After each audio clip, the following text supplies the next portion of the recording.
good, yeah. So you Kansas City Royals fan? You bet, yeah, big time, yeah. Any good barbecue joints in Kansas City? Oklahoma Joe's or Oklahoma Joe's, okay. Joe's KC. Joe's KC now, that's right, changed the name.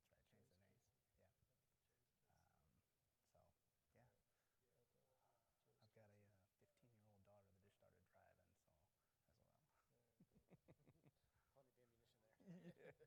there. Yeah, exactly. Sounds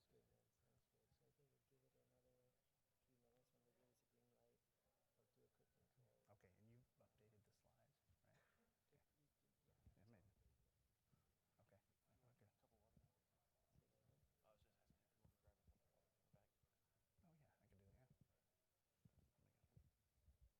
Okay. Okay. A couple water. Say that again.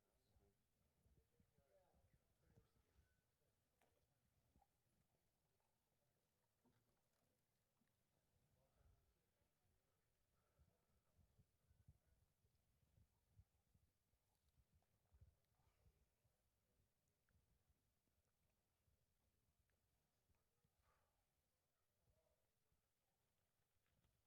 just asking if you want me to grab a couple water from the back. Oh yeah,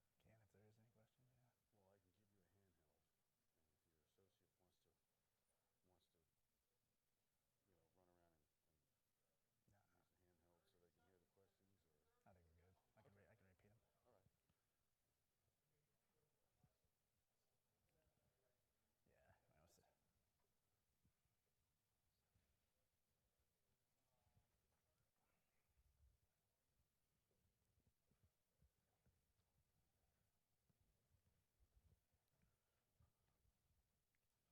do that.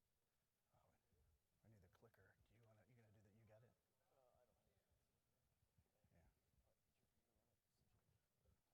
and if your associate wants to, run around and use the handheld so they can hear the questions, or I think we're good. I can repeat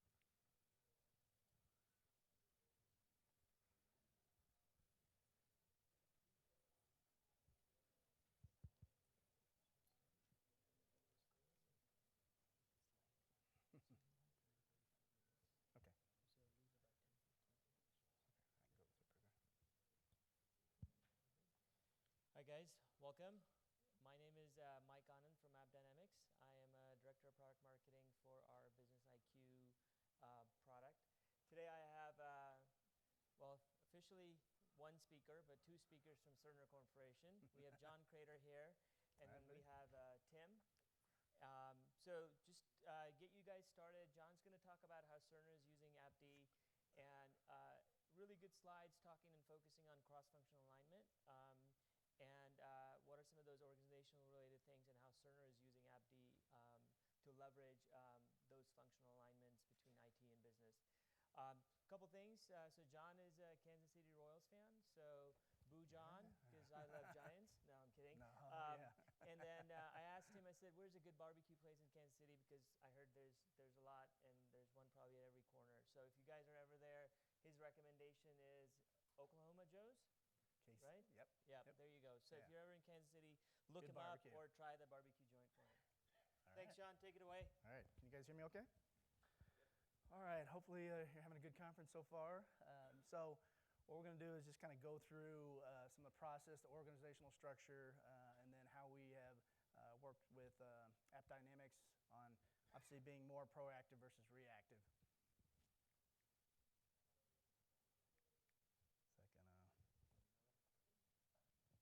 There it goes. So, did I go?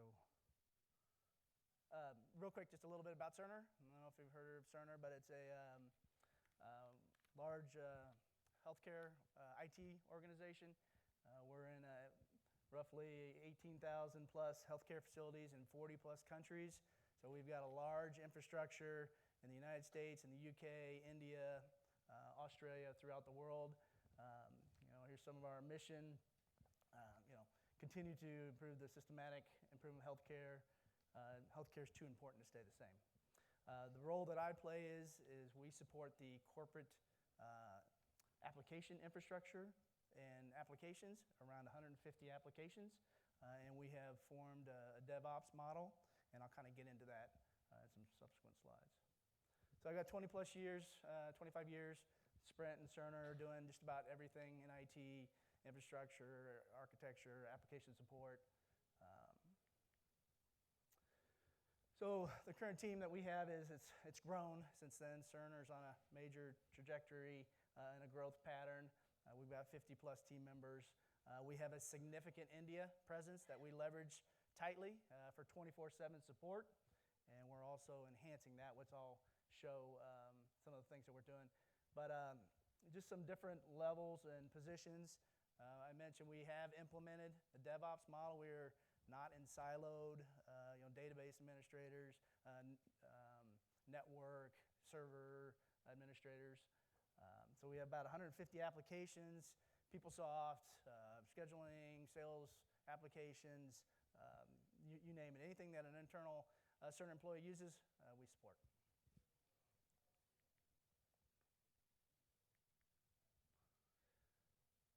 So the maturity model, what I'm going to talk about today is we put in a lot of foundational processes, and we've got those processes in place, and I'll talk about it in some subsequent slides. But we are still, now that we have some of these processes in place, the DevOps model, we are in our group, we've got probably about 10 to 15 applications that we have EUM, APM rolled out. But we've got all those standard processes and procedures, and now we're getting ready to kind of accompany all of our application rollout. Cerner merged with Siemens Health about 2 years ago, and they have a big presence where they're using AppDynamics as well. And Tim and one of our coworkers is presenting tomorrow as well on some of those specifics.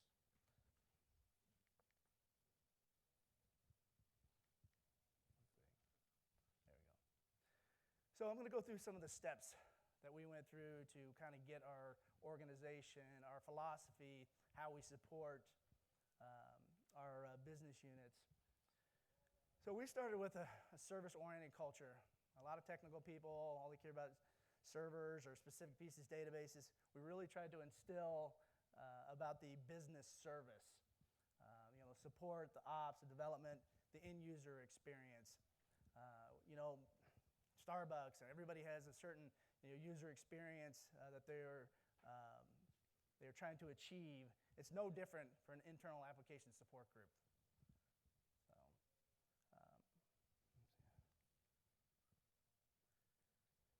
So the service-oriented culture, everybody is trying to reduce the mean time to bypass. And some of the structure and organization, there's not an endless amount of people, so you've got to get in conjunction with your automation, and we've had a really tight partnership with AppDynamics that has helped us. We've got scenarios that we'll point out and that Tim will mention as well about how we've correlated. We use internal remedy application worldwide in India, and there's different scenarios about how we've isolated slow response for those types of applications.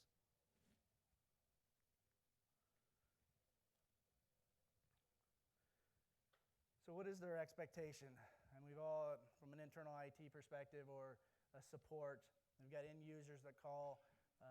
The biggest issue is slow response, or they're frustrated. So how do we go about addressing those and isolating those problems quickly? Also, you have to have a specific strategy around how you're going to upgrade your applications. What's that? I was listening in the keynote speaker earlier today about how really there's no difference between IT and the business. They're coming together. So having that relationship and having the DevOps type of model of infrastructure and operations. This little chart here is you've got, you want to have high alignment, but you still have autonomy. Cerner's all about entrepreneurship. They give a lot of autonomy between their support groups and how they support and how do they provide that business service to those support groups. So what we've done is we've defined some units of work. And I don't know, everybody's heard of Spotify. They've done something similar. They put squads in place. They call them mini startups.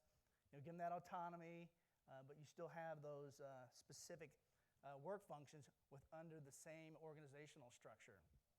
So they have, and I'll mention this, but we have database administrators, we have network folks, we have load balancer folks, we have backup people, all within our application support team. It's not separated out across different leadership, which gives us a little more speed to deployment and also support.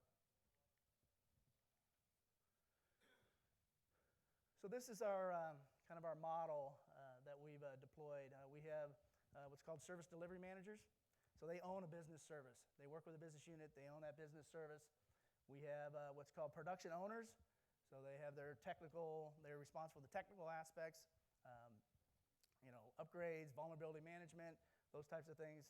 Our system engineers own the actual task of implementing. And then, like I mentioned, we have our database administrators that are within our same organization. And then over here on the left, we have our technical architects that are working with the business units, the groups, to make sure we stay out ahead of functionality. We've got an automation platform, BSA, that we're always having to upgrade. What's the next functionality? Working with those teams. Project managers. And then also, I mentioned some of the infrastructure support. So all the infrastructure components, we don't go to a separate leadership and hand off 5 different times about trying to get some actions on either projects or incident tickets or those types of things. We all have it within one organization, and it eliminates those data silos and leadership silos. So it's been a pretty successful model. And then from a next state perspective, I mentioned backups, the system administrators are all within those same organizations. What's that? And then, so the next step is, I mentioned we work really closely with our India BLR team. Real-time monitoring, so AppDynamics. We're rolling out AppDynamics, like I mentioned, to about 10 or 15 applications so far. We've got a big professional services that's starting, and we're looking at rolling out the rest of our applications by mid-next year. But also, in India, we're putting a frontline support organization in place that can proactively look at the AppDynamics metrics or events coming into the painted glass so they can proactively reach out to clients, remedy users, PeopleSoft, and try to identify the issues before they submit a ticket. Everybody's probably familiar with ITIL.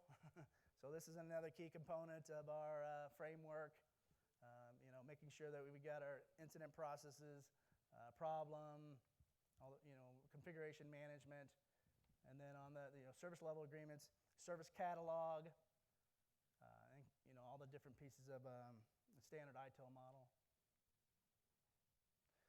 So Cerner is a large hosting provider. They host majority, 80-something% of their clients in our own internal data centers. So we're a large cloud provider, and Cerner is, I don't know if you've heard of the KLAS award, but we've been awarded the last few years best operational excellence based on some of the things that we've implemented. Continuous improvement. This is probably a slide that you've seen before. Service design, transition, how do you support SLAs, and then that continual improvement. I'll run through these pretty quick, but this is a traditional. You've got an incident, the user calls, reactive, goes through that whole maze of, a lot of different people. Yeah, they acknowledge. Okay, so our incident response system, our team, X Matters is our page out system.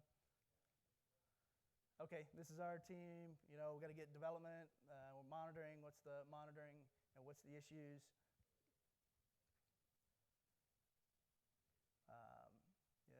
The whole situation. And this is where we do the health checks, and then ultimately, it's fixed, and then you kind of have that loop with problem management, irreversible corrective action, root cause analysis. So how can we improve this process?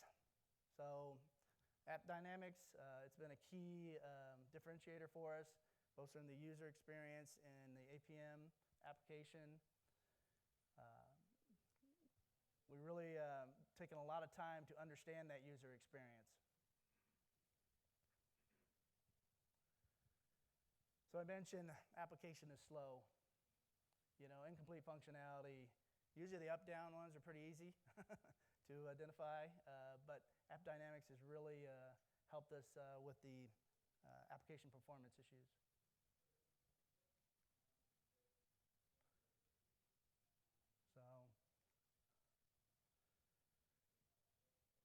So this is, I'm not sure the level of visibility of AppDynamics about the audience, but this is the initial EUM screen. You can customize this.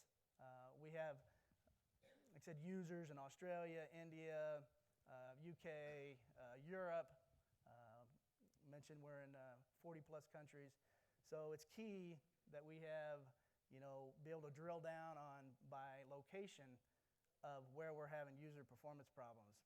And then also, you've got your browser, your population, what's the response times.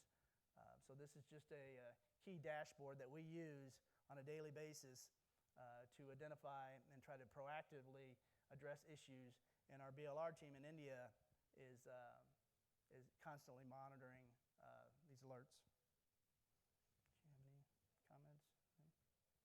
No?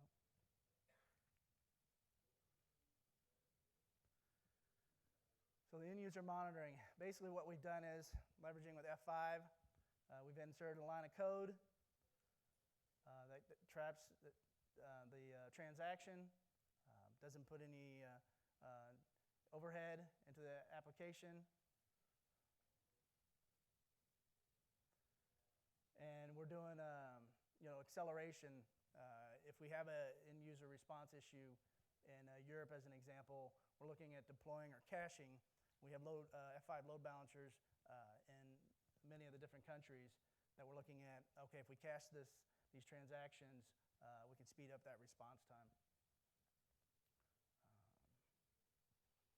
So this is just the different cities where we have users, the number of transactions. Now, a lot of times we'll use this too as to statistical data about what applications are actually being used. So a lot of useful information about. Cerner tends to have a little bit of an issue with a lot of tools. So we're using this to maybe do some right sizing or some consolidation as well.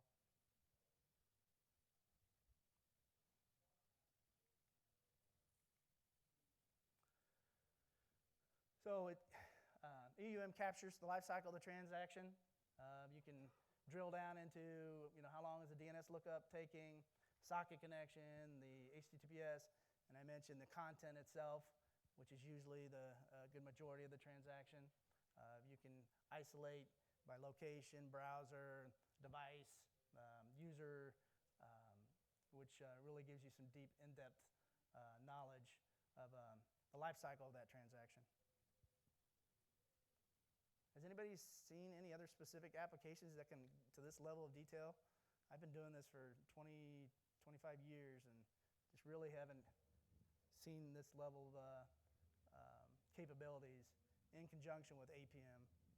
And I think one of the keys to point out is that not only can we do this to applications that we don't control the source code to, by using the F5 we can manipulate the page in flight to be able to capture this data, but we're also capturing it from real users doing their day-to-day jobs and not a synthetic server sitting in the data center hitting the same page over and over and over. And that has really made a difference in terms of our visibility into how the users are actually using and experiencing the performance of the system. How do you inject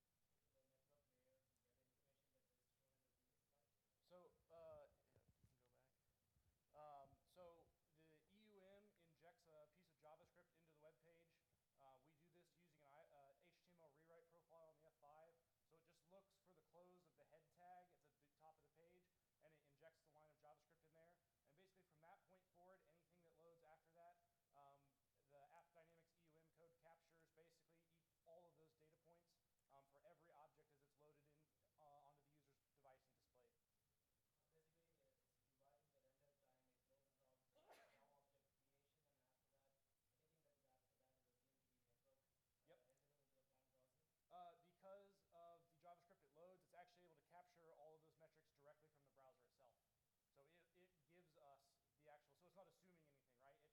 It knows that this is how long it took from when the packet left the browser to until the server started to respond, or until the browser made the DNS lookup until it got a response back. And then so when you use that in conjunction with APM, you get the rest of the visibility through that workflow. So you can see all the way from when the user clicked the button on the website, how much of that time was spent on the network, churning in their browser, how much of that was network between them and the server, how much of that was application server time, and how much of that was spent in the database, all the way through for nearly every transaction. Obviously, we sample to a degree and isolate the interesting requests, the ones that are outside of the baseline, but we can capture a tremendous amount of data that we've never had before. Is this representation from the tool, or is it a made slide? I'm sorry? Is this representation from the tool itself? No, so this is just kind of an overview one. Yeah, the AppDynamics has a very, very similar view, but it looks a little better and cleaner than the screenshot. Yeah. Any other questions? Yeah. Are you, like for remedy, are you also using APM for remedy? We are not using APM anywhere yet. Okay. So you primarily have tools, different tools that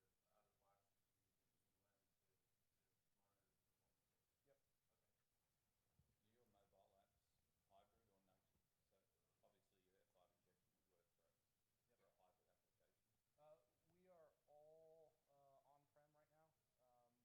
monitor the performance of. Yep. Okay. Are your mobile apps hybrid or native? So obviously your F5 injection would work for a hybrid application. We are all on-prem right now for these applications specifically. There isn't a reason it wouldn't work. All the functionality is available on like the Azure F5s or anything like that. So I wouldn't see any reason why it wouldn't, but I haven't tried it. You know, it's a question if you're using hybrid, obviously F5 injection is going to work fine. Right. So Fine. I didn't know if you had mobile. Any other? Different from Apache injection. Apache also injects into the HTML. For us, the difference was it didn't require adding an extra tier of software into existing applications. So a lot of our applications, we don't have Apache in front of it. So rather than building a whole new server, creating a new dependency and point of failure inside the application, all of our traffic was already going through the F5, so it was much easier for us to add it there rather than having to build up Apache proxies to do the rewrite. Any other questions?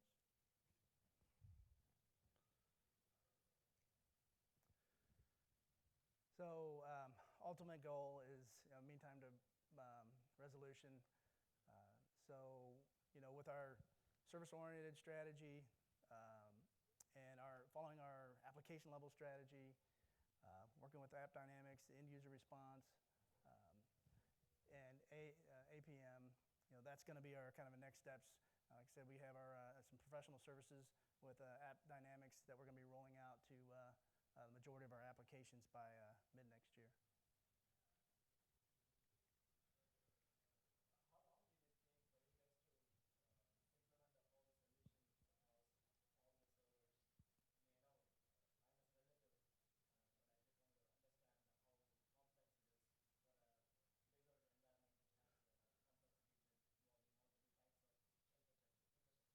all the servers? I mean, I know time is relative, but I just wanted to understand how complex it is for a bigger environment which has complexities involving multiple types of infrastructure. So for EUM, it's really straightforward. It takes about 10 minutes to enable the iRule, basically to set it up and make sure that the file's available to be served.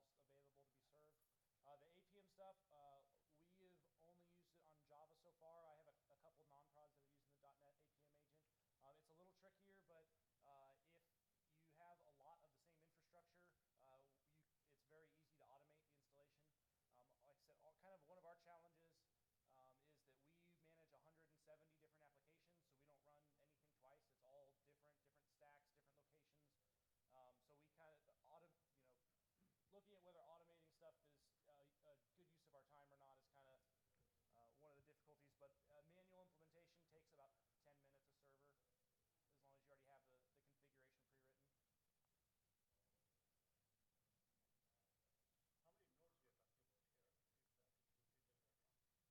How many nodes we are talking about here, if you configure that one? Currently, we have about 400. We have, on our team, have about 400 nodes implemented. Bill Feist, who's presenting tomorrow morning for Cerner, they have about 5,000 nodes implemented right now. And they basically, since there is one kind of continuous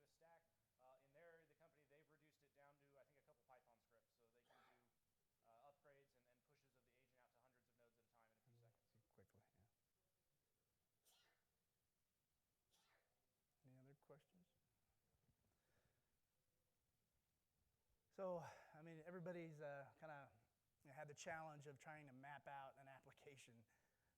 So this was a manual attempt that took many, many hours. You know, and this is how APM comes into play. So this is just some examples. You know, APM actually goes out and auto-discovers majority of the connections, ODBC, Java, that maps out the application. And it's 80 to 90% of the? Upwards of 90%. 90%. It's been a huge time saver. Cerner has major complexity in multiple data centers, you know, different countries throughout the world. So you know, this has been like I said, a lot. Yeah. Yeah. It's a lot of different tie-ins. Yeah.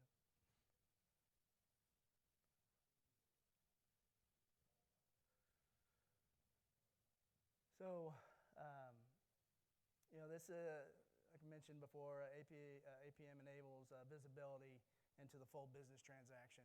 Kind of going back to the keynote speaker earlier today, you know, that line between the business unit and IT is really starting to gray.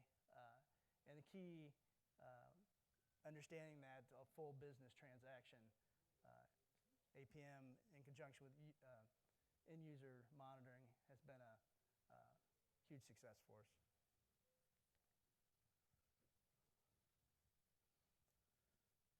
Just examples of what APM can map, you know, distinct business logic.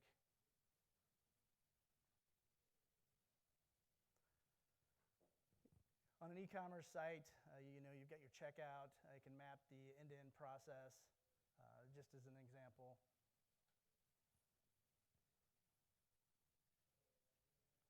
Checkout process. So just to kind of recap, so we really focused on a service-oriented culture, really put some processes and procedures in place, organized around our strategy, our support processes. The DevOps model has been a big success for us, reducing in conjunction with APM and end user monitoring, our mean time to bypass, being able to work projects quickly, eliminate the silos. It's been a big success so far. Just a quick kind of a tidbit. So for every 100 milliseconds, that costs Amazon 1% in sales, and they've got billions of dollars in sales. 74% are willing to wait 5 seconds or less, and this is interesting. Down below is users tend to think it's waiting even longer than it normally is, which kind of exacerbates the problem.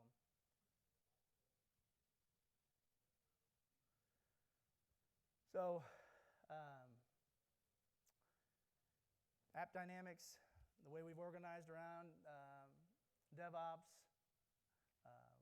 the integration, also the key business relationships that we've established between IT and the business units have really allowed us to be more proactive, identifying issues. We worked tightly with our BLR, our India team, to proactively engage and look at those tickets. But we still have a long ways to roll out to additional applications, but it's been a great partnership.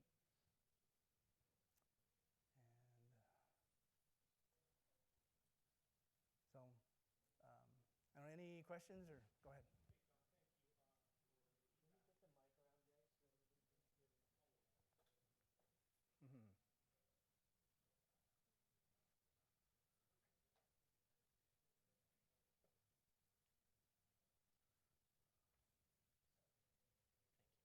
Hey, John, thank you so much for sharing your success story. We appreciate it. Maybe I missed it, but are you currently using AppDynamics for your internal application consumption, or is AppDynamics in the plans to apply it to your external customers' applications, such as the case of the hospitals you serve, the hospitals you work with? Is that the future? Can you expand on that, please? Yeah, Yeah, so go ahead. I'll take that one because I've been working with a lot of those groups. As of right now, it's primarily what we call Internal. our corporate applications, which both are internal and external facing, right? So we consider like Remedy as our service ticketing application corporate, but it both inside and outside use it. We are starting the process to work on integrating it with our Millennium software, which is our flagship application that we use. It's a long road due to the regulatory compliance and the way that they test and validate changes to that environment, but we're going to get there. We have our cloud group specifically is using it a lot now, and like I said, thank you. Our Abilities Lab group is starting to integrate that into how they do regression testing for every release. So they're establishing baselines for the current level of code, and as they roll each patch that gets submitted to them for deployment to the actual production customer environments, it now gets tested with AppDynamics before it rolls out to identify bottlenecks or regressions that they could have caused in code that they didn't even realize that they'd impacted. What timeline do you see? Like a year from now? Probably over the course of the next year would be my best estimate. Yeah. Okay, thank you. Mm-hmm. Any other questions? Any other questions? Go ahead. Okay, I got it.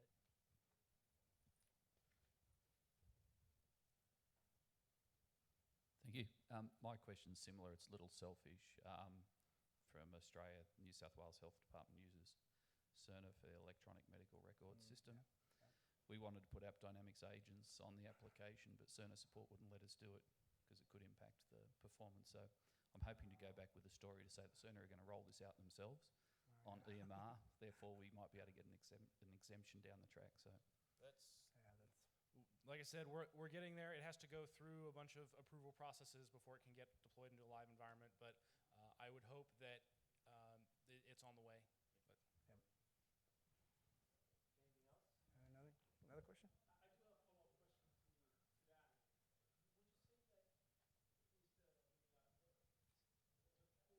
that is the core language in which your technologies were written, is that the impediment? I honestly am not involved enough in that side of the business to be able to speak to it.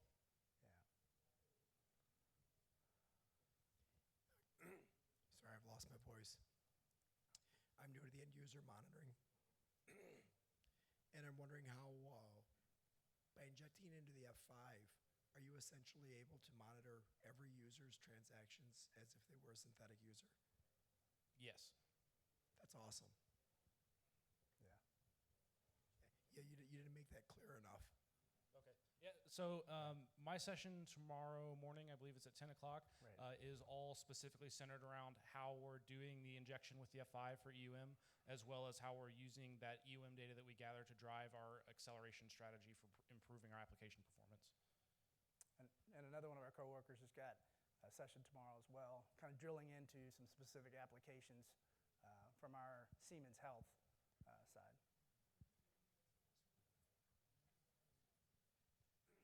It really expands the intent of end user monitoring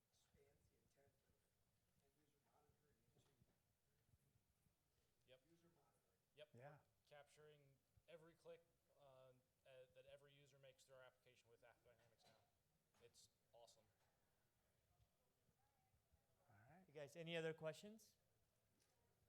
So I just want to thank these two guys are pinch hitting for us. So I really appreciate John coming in here and Tim coming in here to do the session. So thank you very much, guys. I think, for us, do check out, what time is your session? 10 o'clock. I believe it's at 10 o'clock tomorrow. Yeah, I think if you have more, if you want to hear how these guys are doing it, what's their way of doing it, I think then definitely at least one of the sessions is going to talk about that. I'm not sure what the other one is. But thank you very much. We've got an IoT panel coming up. So if you're interested in beyond the core APM EUM stuff, go to the IoT panel, and then we've got United Story later in the afternoon as well. Thanks, guys.